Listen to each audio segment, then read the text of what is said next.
Hey, welcome to Gearz. We got a great show coming at you today because we're starting off with the one project that almost every do-it-yourselfer is either going to have to deal with or tackle at some time in their life.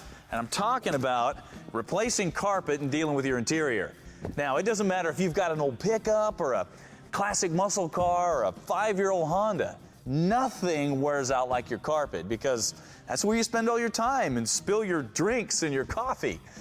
The good news is it's a lot easier to bring your interior back to life than a lot of people think. And that is what we're going to prove to you.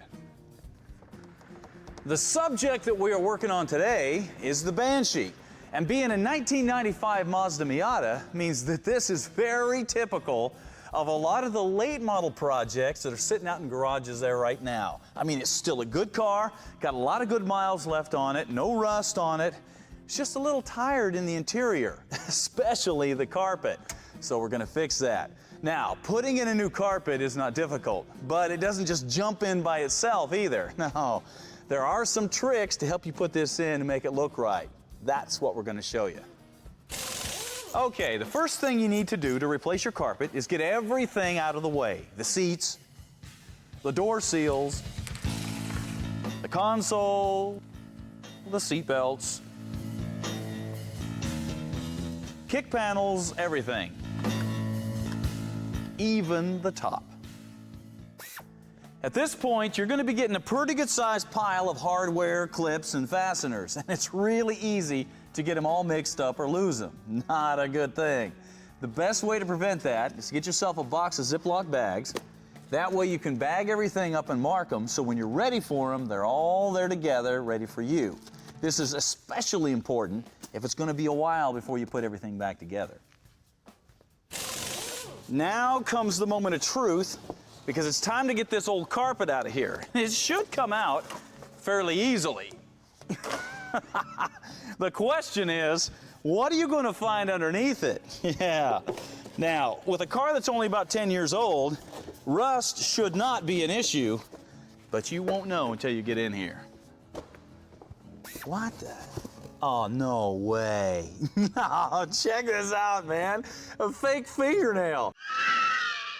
I told you we were exercising the estrogen out of this car. There was a little bit still down underneath. The scary thing is I bought this car from a guy. Ooh. Ah, yeah, there you go. Oh, man.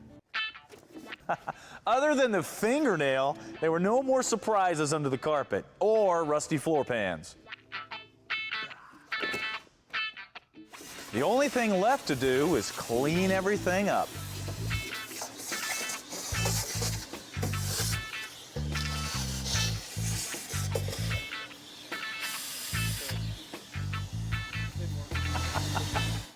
Now, like I said before, we really lucked out with this car, man. Take a look at the floor.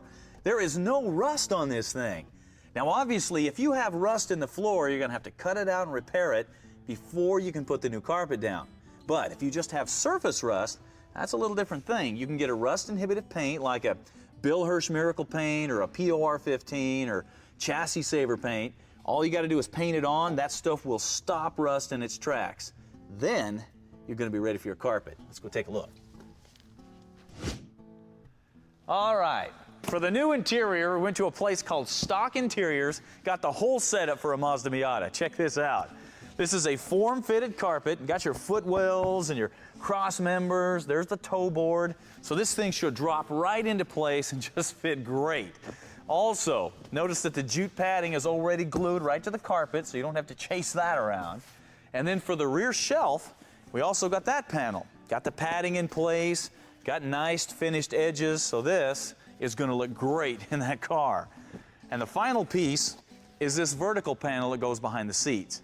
Now, anytime that you are doing a custom carpet installation, you might want to pick up some extra material and some extra padding because you don't really know when you might need this.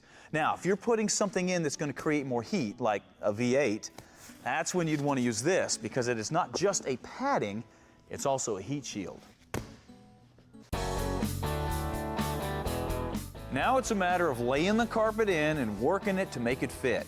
Now be prepared to do some pushing and pulling and trimming here.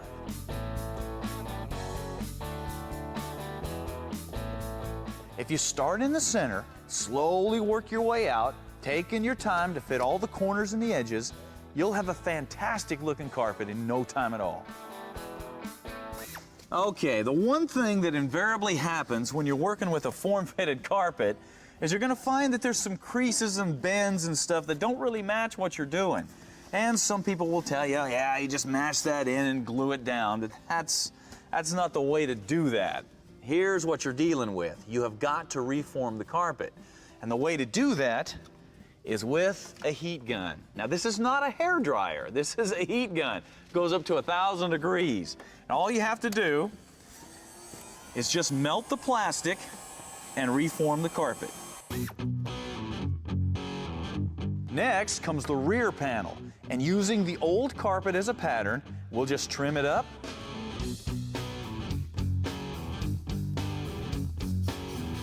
Get it in place using some 3M adhesive. And that is it. Quick and easy. And there is no reason that you can't do this to your vehicle in an afternoon and save yourself some serious money. Now take a look at this. Look at the difference. It's like a brand new car. Now, once you get the carpet in, all you've got to do is reassemble the interior, and you're ready to go down the road with your project. Now, with this one, I've still got some work to do to this one. Now, I know you're wondering about the shifter and the exhaust and things like that. We'll get to that in a minute. Thanks for watching this free clip from Country Road TV. If you'd like to see your favorite shows in full episodes, head on over to www.countryroadtv.com.